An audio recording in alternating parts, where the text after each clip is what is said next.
thank you very much for our both our speakers and our audience. And I want to particularly thank Aida Yermakalieva, who's sitting here with me, who is from the Embassy of Kazakhstan here in Stockholm. And this is part of our joint seminar series that, among other things, is marking the 30th year of the independence of Kazakhstan. And we, of course, at the Institute have a long relationship with all of the countries of Central Asia, Kazakhstan in particular, still the only country of Central Asia that has an embassy here in Stockholm. With that, I would like to introduce our event today, which is on more of a global issue in which both Sweden, Kazakhstan, Germany, as well as a number of other countries have been seriously involved. That is the issue of nuclear disarmament, especially with regard to the Stockholm Initiative and the upcoming NPT Non-Proliferation Treaty Review Conference. Now, the review conference of the Non-Proliferation Treaty was originally scheduled for 2020. It is now tentatively planned for August 2021 this year, which is, I guess, because everything is tentative these days, as nobody has, I'm sure, failed to notice. Ahead of this, a group of 16 states from different regions of the world and from a very big variety of security contexts joined 2 years ago to form the Stockholm Initiative on Nuclear Disarmament, with the purpose of advancing nuclear disarmament in a time of what we see to be a deteriorating security environment in many parts of the globe. We have the privilege today of having three distinguished diplomats to discuss this issue and discuss the initiative itself, and of course the most pressing issues facing the agenda of nuclear disarmament globally. And I'm sure our speakers will talk about many issues. They include the NPT more broadly, the North Korean issue, the Joint Comprehensive Plan of Action with Iran, arms control dialogue among nuclear powers. There's no shortage of subjects to discuss. Our speakers will speak for 10 to 15 minutes each, and they will appear in the order as stated in our program. First, we will hear from Ambassador Ann-Sofie Nilsson, who is the Ambassador for Disarmament and Non-Proliferation at the Swedish Ministry of Foreign Affairs. Welcome, and thank you for being with us. We also, following that, will hear from Ambassador Dastan Yelkenov, who is advisor to the director of the Kazakhstan Institute of Strategic Studies. He has held many positions at the Kazakhstan Ministry of Foreign Affairs, including head of the Department for International Security, but for many of us, most importantly, as the first resident ambassador of Kazakhstan here in Stockholm. We miss you, Ambassador Yelkenov. And last but not least, we also have Olaf Peschke, who is from the Federal Foreign Office in Berlin, the Auswärtiges Amt, and he's the deputy head of division for nuclear disarmament and non-proliferation. I should note that all three countries are part of the Stockholm Initiative.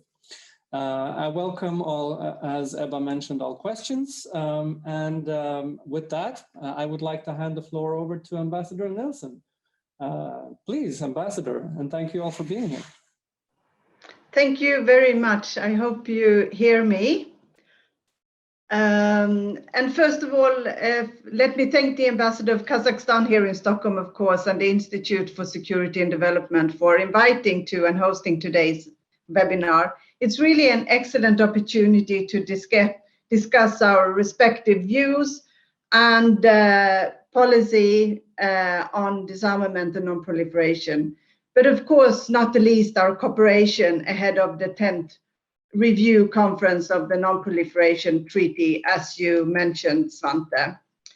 I also very much look forward to listening to my Kazakh colleagues' introduction, because Kazakhstan's history in nuclear and nuclear disarmament is, of course, very, very unique.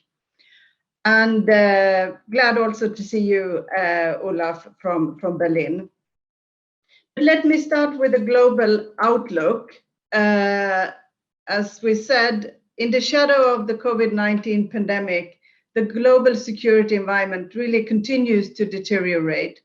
Polarization as we know it deepens, and the lack of trust between countries, not the least between nuclear weapon states or the P5, as we say, is evident. And we also see that nuclear capabilities are being developed at the same time as the broader arms control architecture struggles to cope. As the UN Secretary General Antonio Guterres has voiced, he said that we need a new vision for arms control in this complex international security environment of today.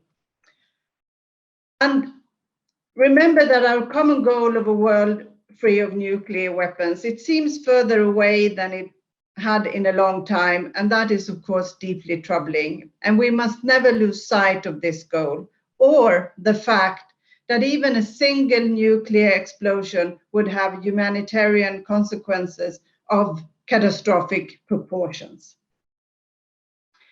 Coming back to the Non-Proliferation Treaty, or the NPT as we say, it went into force in 1970, and it constitutes a cornerstone for nuclear disarmament and non-proliferation.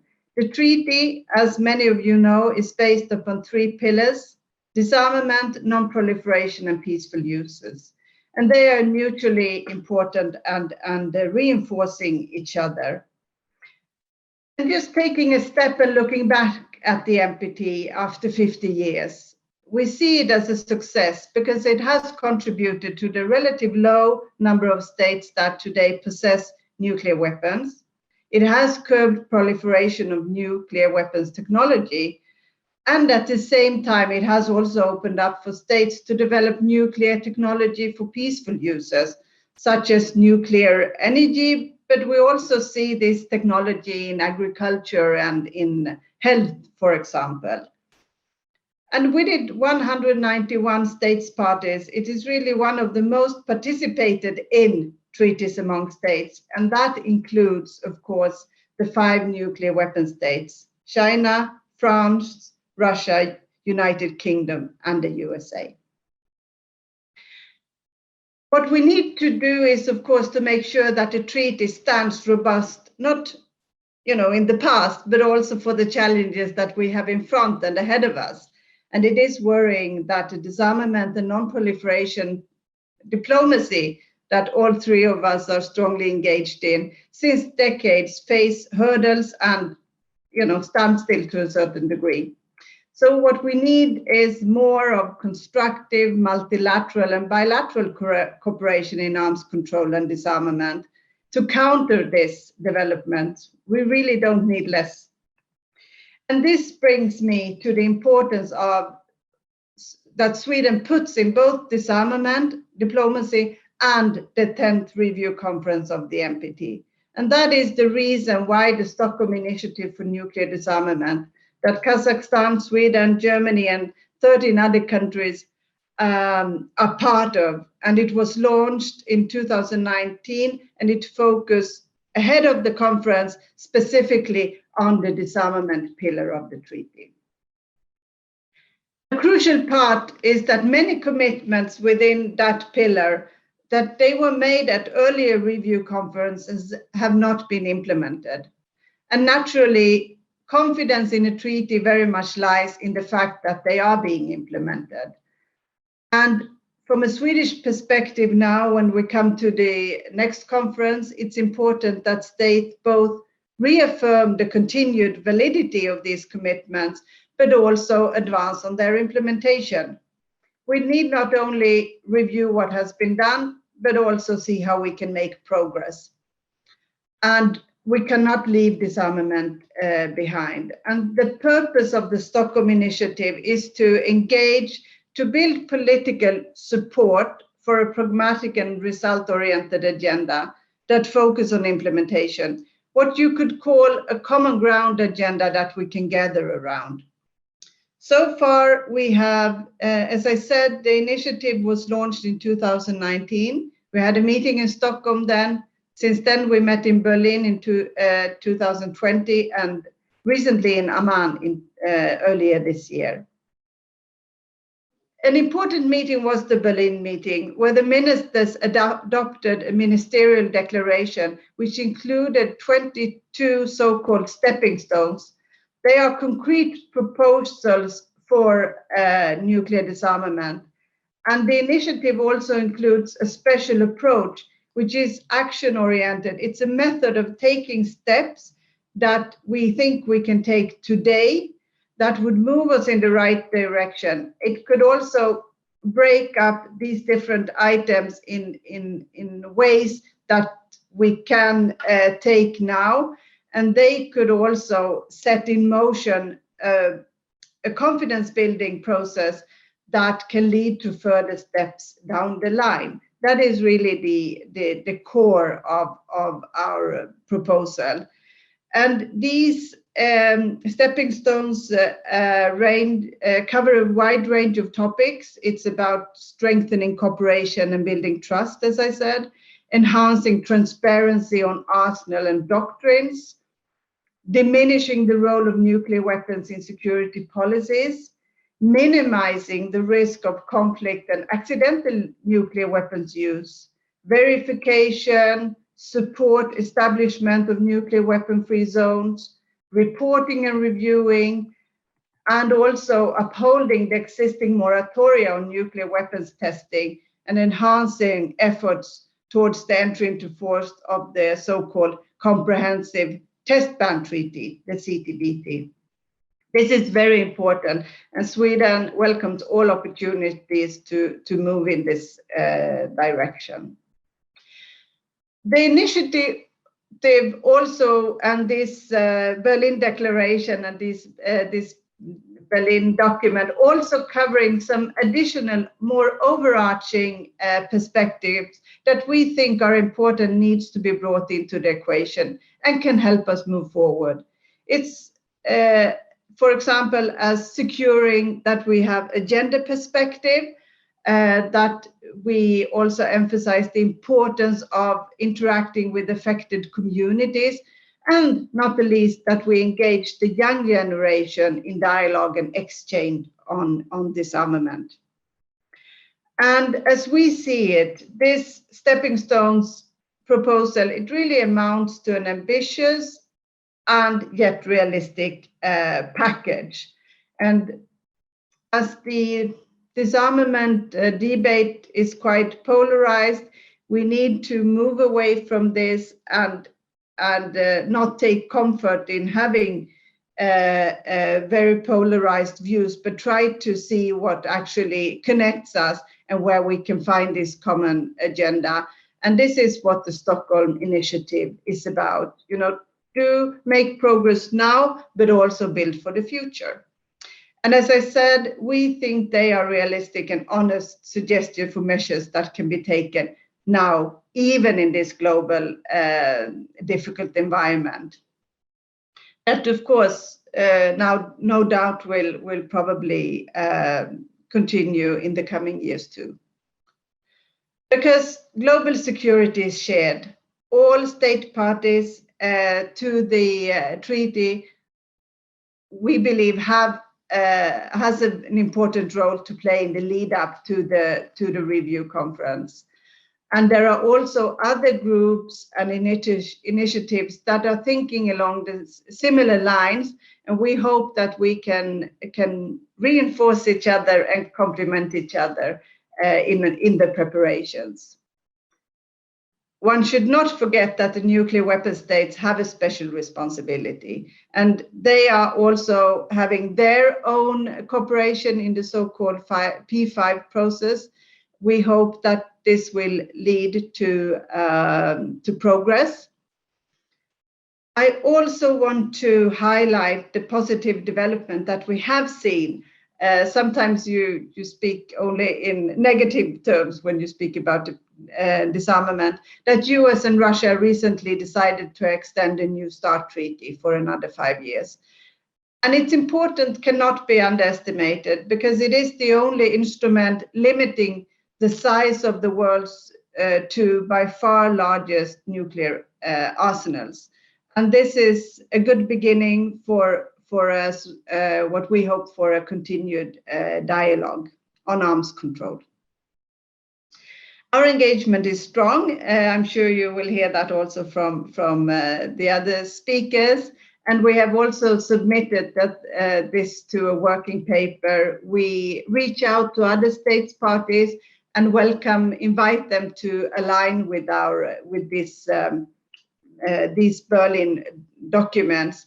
And we also want to have a broad dialogue with in the broader disarmament community, with civil society, think tanks and others. And therefore we are of course happy to have today's event, which gives another opportunity to discuss these important issues. Before I end and hand over, I would also just say a few words on regional proliferation, which is of course inevitably a key scene setter to the review conference. Especially DPRK and Iran is on everyone's mind. Still too early to know exactly in what ways and what will happen, but we will follow the developments. And with here we even see developments in progress these days and weeks, and I'm sure that will be discussed later on. But just a few comments. DPRK's nuclear and missile program remain a major threat to the global non-proliferation regime. Sweden, as the rest of the international community, urged North Korea to fulfill its international commitments and undertake a complete, verifiable and irreversible disarmament of its nuclear weapons and missile program in accordance with the UN Security Council resolutions. With regards to Iran, maybe Olaf will be able to give us some additional insights, but Sweden and EU, of course, remains a steadfast supporter of the JCPOA. And hopefully we see progress in the making these days, but it is, the situation gives rise to serious concern.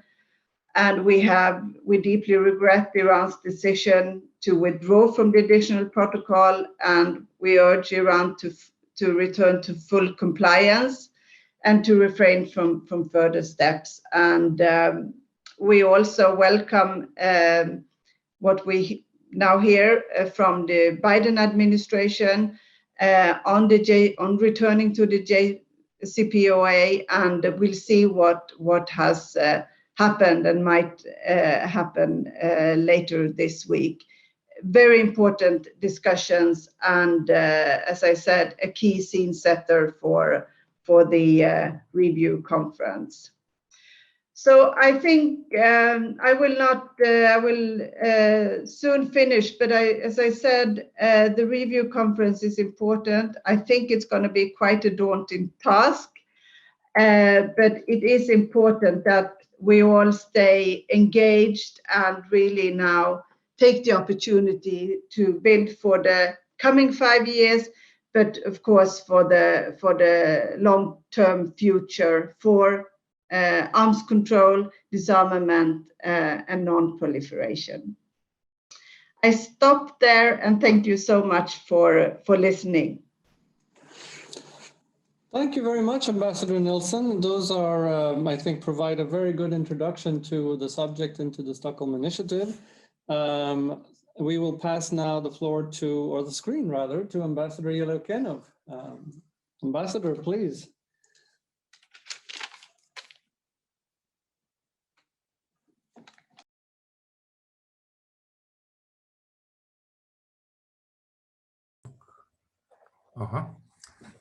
Okay, thank you very much.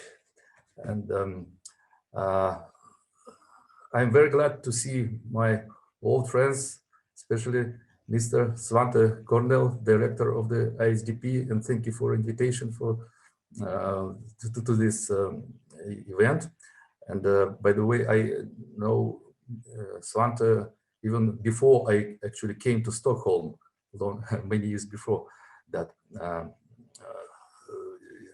My years in Stockholm, and I also miss you guys, and Aida, my former colleague. Recently, I left ministry and joined. Actually, I returned back to the Kazakhstan Institute for Strategic Studies under the president. I was invited from that institute 25 years ago. Could you believe? So, and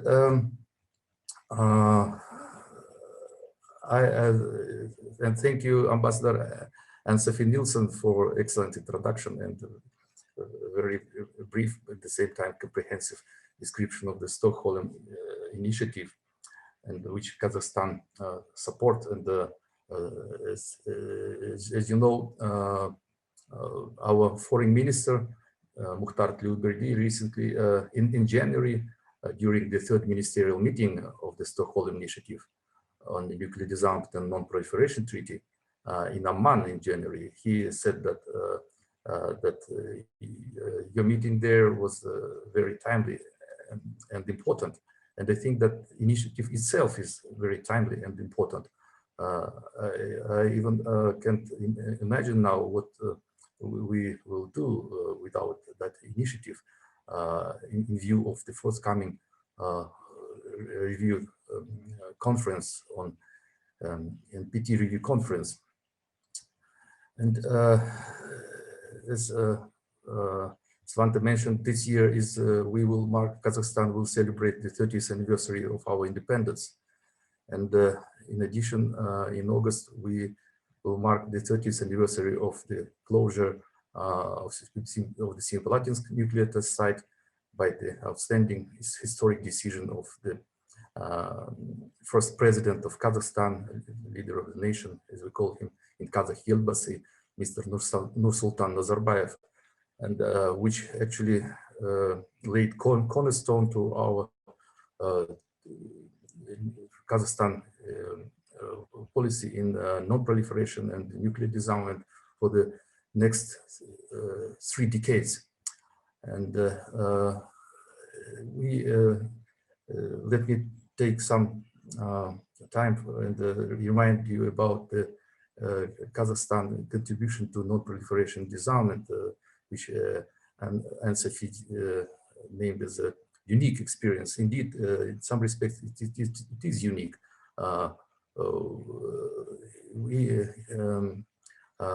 Kazakhstan got rid of the force potential in terms of its size and the destructive force of the nuclear armed forces.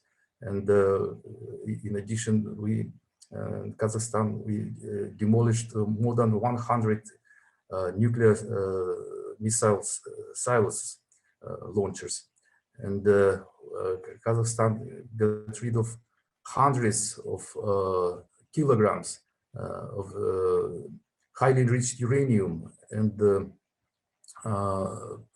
placed in secure store hundreds of kilograms of weapon-grade plutonium. And we established export control system in Kazakhstan, and many other things. And one of the most recent, it was the creation of the International Atomic Energy Agency low-enriched uranium bank in Kazakhstan, in the east of Kazakhstan. We, of course, are the part of the Central Asian nuclear weapon-free zone, which also one of the, I think, most important contribution to the non-proliferation regime. And we did it together with our partners in Central Asia. It was a joint initiative of 5 Central Asian nuclear, Central Asian states. And we also host 2 rounds of talks on Iranian nuclear program and many more. What I would like to stress is that I think it is that the obvious success of Kazakhstan non-proliferation story is that we did it together with other states in strong cooperation with international community. For example, the elimination of nuclear potential in Kazakhstan was done due to strong cooperation with the United States and the Russian Federation, and the liquidation infrastructure of nuclear test site. Also done together with these 2 most powerful nuclear states, and even, for example, Central Asian nuclear weapon-free zone. It's an excellent example of the regional efforts, joint efforts, and also with the strong support from the United Nations, and also from the academic community, from the non-governmental organizations. By the way, I worked several years in Center for Non-Proliferation Studies of the Monterey Institute of International Studies, and that center also worked very actively in order to support the with its expertise the creation of establishing of Central Asian nuclear weapon-free zone, which is the most the last one so far in on the planet. Kazakhstan supports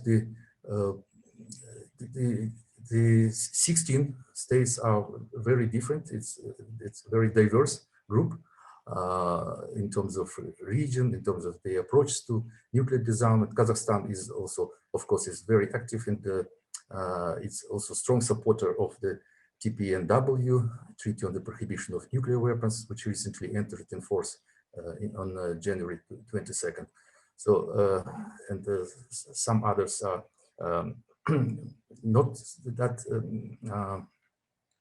enthusiastic about the TPNW, though we have a joint goal, the success, the forthcoming of the NPT review conference.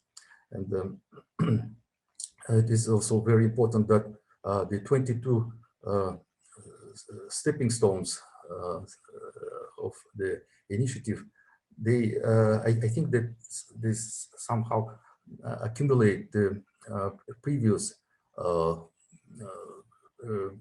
previous proposals, such as the 64-point action plan adopted in by the REFCON in the year 2000, and 30 steps in 2010, 13, and of course there were frustration that those actions, those proposals not really implemented successfully. So it is important that the 22 steps will be implemented, and as our minister said, that he cited actually the Berlin Declaration, as far as I remember, that implementing is the most important, though maybe it is not very precise quotation. So, and so we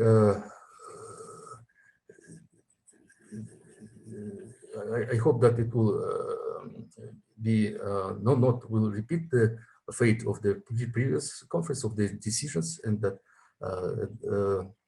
I hope that Sweden has good luck. It was very active for many decades in the nuclear non-proliferation, nuclear disarmament sphere, and as we know, the Sweden representatives of Sweden headed the International Atomic Energy for almost half of its history since 1957, and many more peaceful initiatives. And I'm very glad that Sweden is back in business, and that it is good that you have very experienced partners in Berlin, and I was lucky to attend the the meeting in Berlin almost a year ago in February. And now I'm not on official, but I'm in.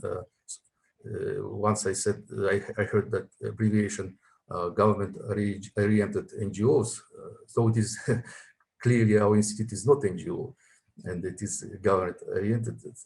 And I hope that I will have some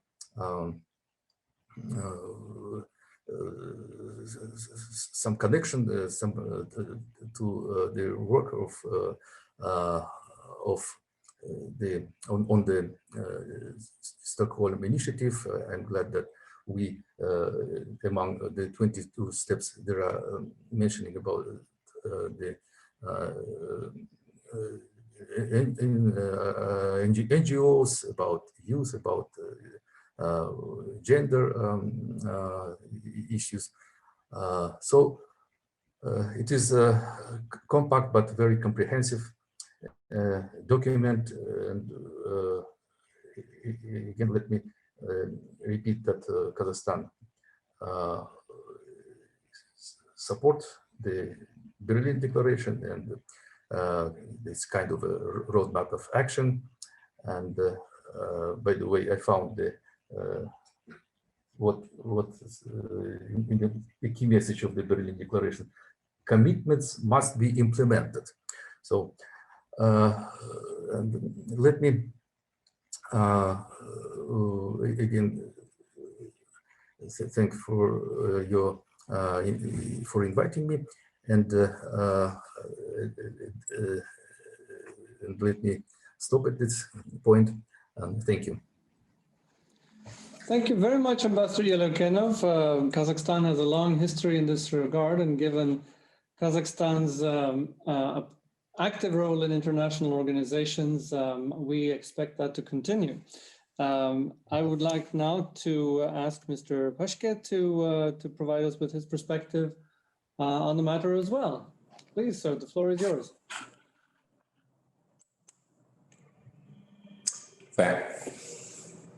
Sorry, there was apparently a problem with the video. Thank you very much, Svante Cornell, and thank you to the ISDP for organizing that event. Sorry, I'm trying to readjust the video that for some reason. Please take your time. Yeah. We all struggle with technology. We are. And well, I think you can see me. I'm not capable of readjusting the screen, unfortunately. Well, once again, thank you very much for having me. It's a pleasure to be here and participate in this exchange on the state of affairs in nuclear disarmament. I would also like to thank my previous speakers, Ambassador Ann-Sofie Nilsson and Ambassador Yelkenov, for their excellent outlooks at the state of affairs in nuclear disarmament and the long history of Kazakh engagement on nuclear disarmament. If I may, I will just restrict my my complimentary introduction to very few remarks. Very often we hear now that we are at a critical juncture when it comes to nuclear disarmament and non-proliferation. And indeed, I think that is true. And let me just illustrate this with the history of the NPT.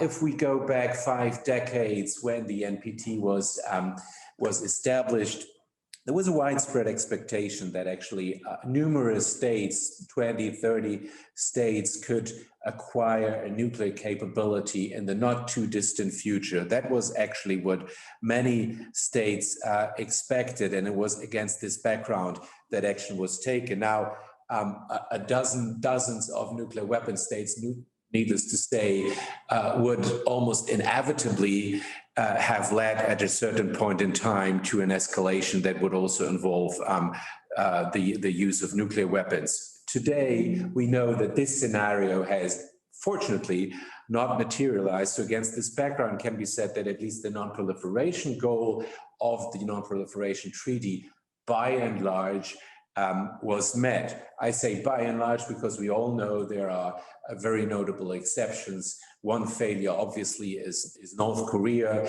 and there are few countries that haven't joined the NPT but developed a nuclear capability. But those are measured against the background of the expectations back then, a very limited number of countries. Now, why was that possible? I would like to mention 3 points here. And first and foremost, I would like to emphasize it was possible because of the very responsible action taking by a number of non-nuclear weapon states. Countries that abandoned nuclear ambitions, countries that abandoned nuclear programs, countries that removed nuclear facilities from their soil, demolished nuclear warheads or fissile material, countries that engaged in a leadership role on nuclear disarmament, countries like Kazakhstan, and Ambassador Yelukunov has just given outline of the long-standing engagement of Kazakhstan in this regard. The second element certainly is a almost universal engagement, multilateral engagement with the IAEA as a central actor over the decades, an engagement that led to a steady increase or strengthening of safeguards, which have led to a fairly high safeguards and verification standard that we have today. Certainly, this is a major achievement that we have reached. And the third element, which is equally important, is the common understanding of the NPT and its 3 pillars. Clearly, the wisdom of the NPT lies in its carefully balanced or careful balance of priorities and commitments. And Ann-Sofie Nilsson has mentioned it. Besides non-proliferation and the peaceful uses of nuclear technology, it is obviously the commitment of nuclear weapon states to nuclear disarmament, which over the course of the last 3 decades at least has contributed to steadily bringing down nuclear arsenals from a very high number in the 80s to the still high number we have today. But certainly there is a difference in scale today. Now, we all know today nuclear disarmament has come to a standstill. We see that new capabilities are being developed. We also see a certain entanglement of nuclear capabilities and non-nuclear, both conventional and new technological capabilities. We see the geopolitical shifts that we have been witnessing in the course of the last years, all of which have contributed to a higher degree of uncertainty, a more risk-prone environment. And it is precisely against this background that we are standing at a critical juncture. And the path to go, obviously, or what we all want to do, obviously, is to add further chapters to the success story that the NPT represents, and further go that avenue of steady decrease of nuclear arsenals on the one hand, and ever strengthening the non-proliferation regime on the other hand. But if we fail to go down that avenue, then obviously we would run the risk of weakening the NPT as the universal framework, and maybe also put at risk the non-proliferation achievements we've made so far. Now, it is precisely against that background that the Stockholm Initiative, the Stepping Stones Initiative, was initiated by Sweden, bringing together a group of dedicated countries. And the ambition was to narrow that expectation gap on nuclear disarmament by bringing back very concrete steps to the center of discussion. Concrete steps that can be taken, that should be taken today, that are meaningful on the one hand, but also realistic on the other hand. And Ann-Sofie has really comprehensively given outline of the approach of the stepping stones. These Concrete measures range from maximum transparency on arsenals, further stockpiles reduction, restraint in the strategic thinking, very concrete measures to reduce the risk of nuclear escalation, putting a definite end to nuclear testing, prohibiting the production of fissile material, and so forth.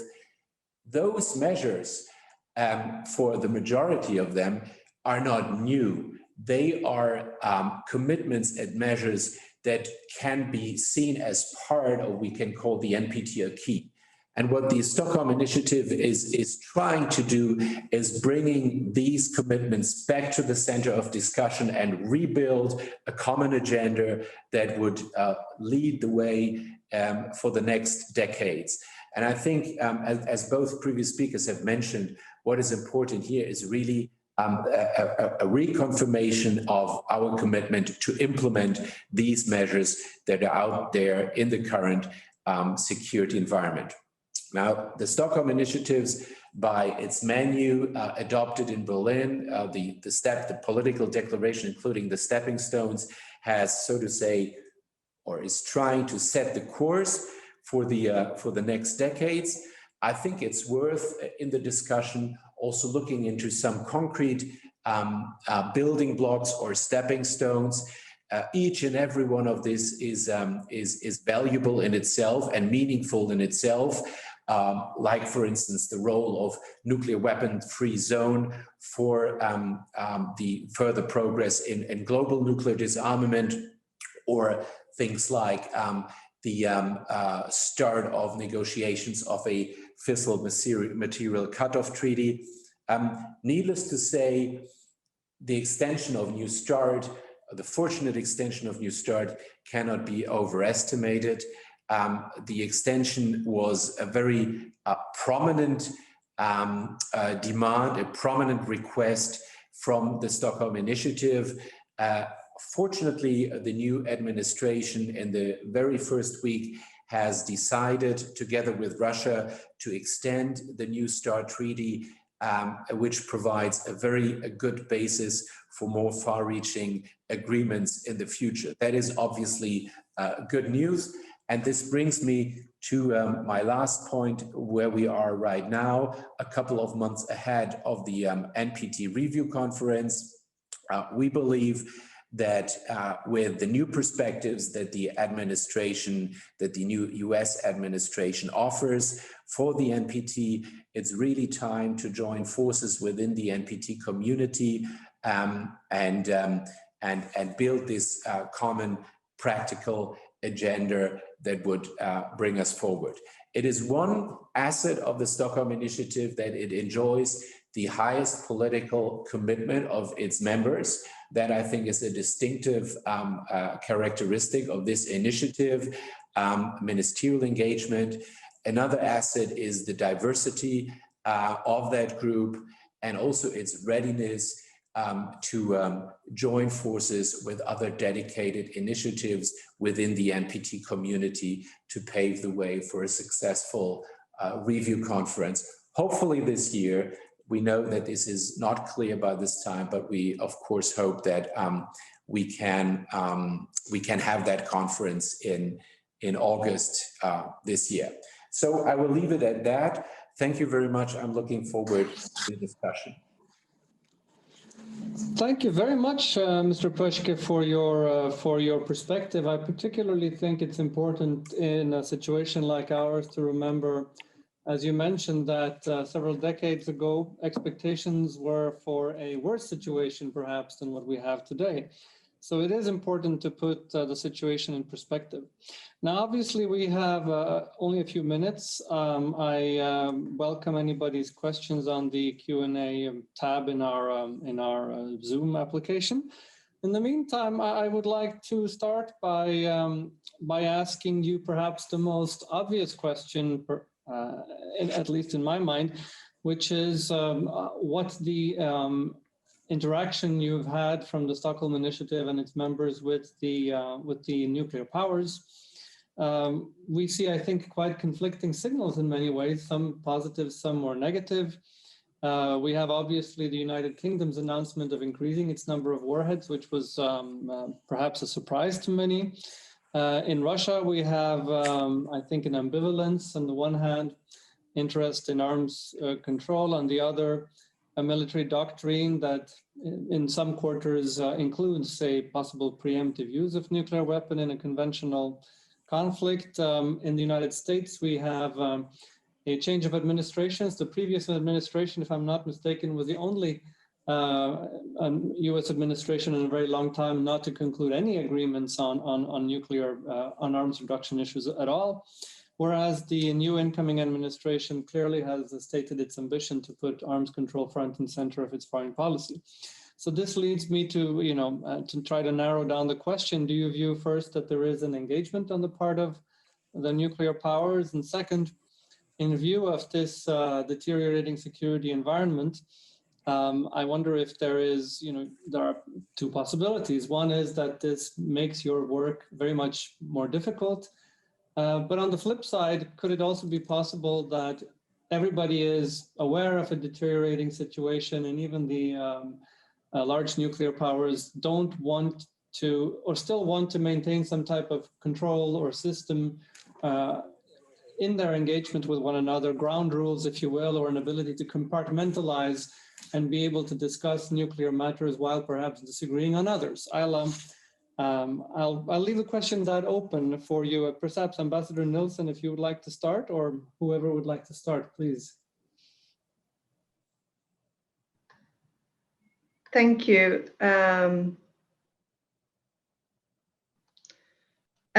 Thank you so much for this question. Yes, of course, it is a key question. How do the nuclear weapon states within the NPT framework, how do they prepare themselves, and where do they set their targets and goals? And just to say that we, of course, as a reference to the initiative, this is, of course, an important, now I can start my video too. We have, of course, reached out to the nuclear weapon states, and my foreign minister, Ann Linde, this was one of the topics she brought up when she had the opportunity to speak with the Secretary of State in the US, Mr. Blinken. And we, of course, have this discussion. And as I said, we also reach out to them and say, look at this proposal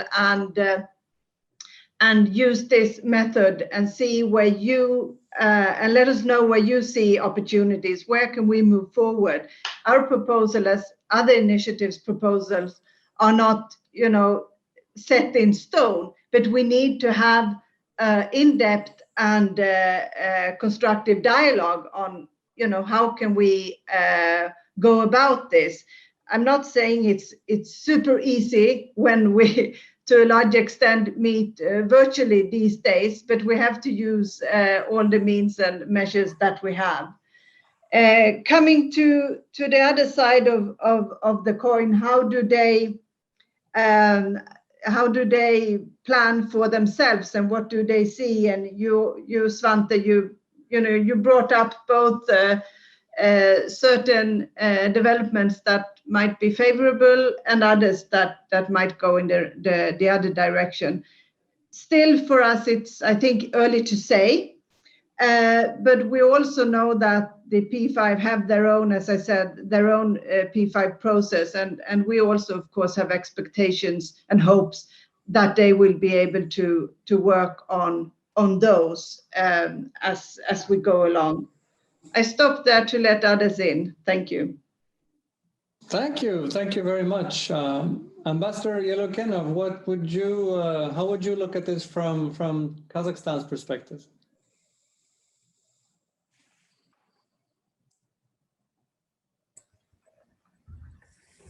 Well, the different reaction of the P5 was, I think, expectable to some extent, though I don't know the details, and I hope that the P5 will develop the joint approach to the Stockholm Initiative and maybe other initiatives. And by the way, about the ceiling of the UK decision to increase the ceiling, this was a surprise, of course. I hope that that the UK will keep some air between the ceiling and the actual stockpile of the nuclear weapons in order to have some air to breathe. And and they will not reach that ceilings, or they just will keep the previous nuclear policy. Otherwise, it looks like in the move in a wrong direction, I would say, since I'm not a diplomat anymore. Well, thank you. Thank you, Ambassador. I wonder if perhaps once a diplomat, always a diplomat, I think. But who knows? You may have different hats at different times. Mr. Böschke from Berlin, have you had any interactions? What is your perspective on how the nuclear powers have handled the situation and the initiative? Yes, we had interactions. Let me say that the group as a whole has brought the initiative and the concrete stepping stones to the attention of all, formally brought to the attention of all nuclear weapon states. And we got reactions by all of them, also on bilateral tracks. And they were obviously, they differed from country to country. I think what all of them really acknowledged and recognized is the honesty of the approach and the reasonability of putting concrete elements on the table and following an incremental way to nuclear disarmament. Then, of course, some nuclear weapon states were more forthcoming than others and also engaging on concrete stepping stones while being more critical towards some concrete elements. It is probably not as a surprise that the former US administration was less supportive of some of the demands and requests within the 2022 proposals that the group has presented. All of them obviously referred to the security environment, but on the other hand, we had the impression that all of them were also open to the argument to say, listen, there is an expectation of the NPT community as a whole and non-nuclear weapon states, and at the end of the day, the wisdom and the rationale and the logic of the NPT requires that there is a perceived steady progress on nuclear disarmament. Otherwise, in the long run, we will risk to hurt the NPT as universal framework and also the non-proliferation achievements that we have made. And I think all nuclear weapon states are open to that argument. Now, with regard to very concretely, with regard to specific stepping stones, stockpile reductions. Obviously, the US and Russia, with more than 90% of nuclear weapon states, continue to have a prime responsibility and leadership role here. Under the old US administration, when it was pretty unclear whether the New START treaty would be extended and linkages were made to the reduction or possible reduction of stockpiles, notably by China, the situation really was quite complicated. Now we are in a different setting. We have the two biggest nuclear powers have engaged not only in the extension of that treaty, but also announced their readiness to engage on continuous talks for a future arrangement. And we believe that this has considerably improved the perspective for further stockpile reductions in the future. Obviously, the very tricky question that will come in at a certain point in time is when other smaller nuclear weapon states feel compelled or feel the pressure to also engage in these arms control talks, or maybe even possible reductions. Second element, reducing the role of nuclear weapons in strategic thinking, doctrines, policies, and so forth. Over the course of the last 10 years, the trend was rather negative in many regards, from nuclear rhetorics to the changes in some doctrines, to additional reservations with regard to negative security assurances and so forth. What we hear from the US, for instance, right now is a commitment, and that goes back to the policy under President Obama, to reduce the role in nuclear weapons. And obviously, if the biggest or one of the biggest nuclear powers indicates willingness to engage in this direction, then there is hope that other nuclear weapon states could follow. So also here, we believe the perspective is rather positive. And I want to address a third concrete element, that is nuclear risk reduction. Against the background of a more and more risk-prone environment, there is something like an emerging consensus that concrete measures to reduce the risk of inadvertent escalation is really important. And where we are now basically in a phase where we have to see, and this requires a broad multilateral engagement, whether this commitment, general commitment to nuclear risk reduction, can be translated into concrete action and concrete measures. That is something that we want to be work on. The Stockholm Initiative is also engaging on a more concrete paper with more concrete measures. The P5 have the topic of nuclear risk reduction on their agenda, and we believe that the NPT review conference can hopefully help develop ideas and maybe even come up with more concrete commitments in this regard. So these are three areas where we believe that the perspective have all in all improved. But I agree with you, the picture continues to be mixed. And I also agree with you that the decision by the UK and the launching of the release of the integrated strategy was a surprise, and in some respect also a deviation from the course that the UK has followed so far. Thank you. Thank you very much. Now, I am at this point the only thing between my European panelists and lunch, and probably the only thing between Ambassador Yelkenov and dinner in Kazakhstan.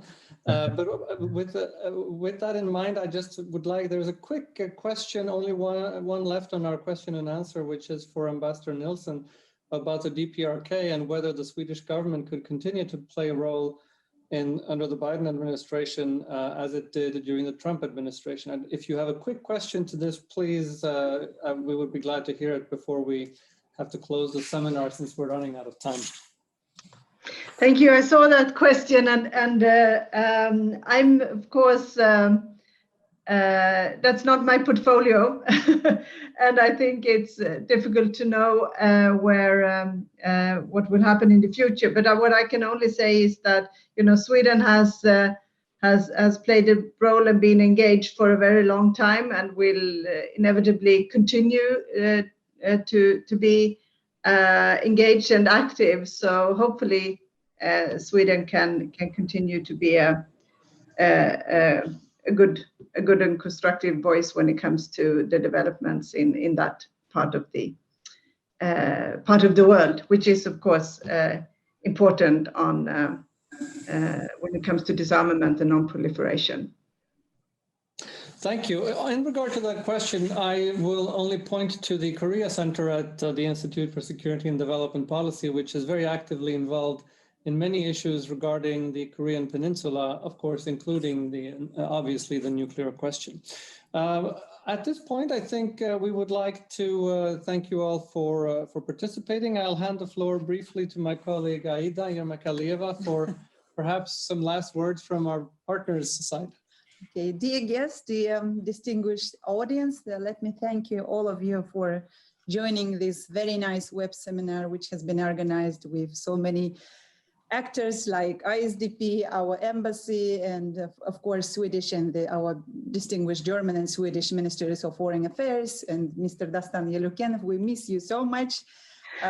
Many thanks for all of you. Yes, disarmament and non-proliferation issues are quite important for discussion, and we should keep discussing these. And to my mind, it comes to me that we could do the next seminar after maybe the review conference, say in August. Why not? So we can share our new ideas and our new views on this. Wonderful idea. We will be in touch with all of you again after the review conference. In the meantime, we wish you the best of luck in your important work. And we hope to see you all again in the not too distant future. Thank you very much for participating. Thank you to our panelists and to our audience. Thank you. Thank you. Thank you very much. Thank you for our cooperation. Thank you. Bye.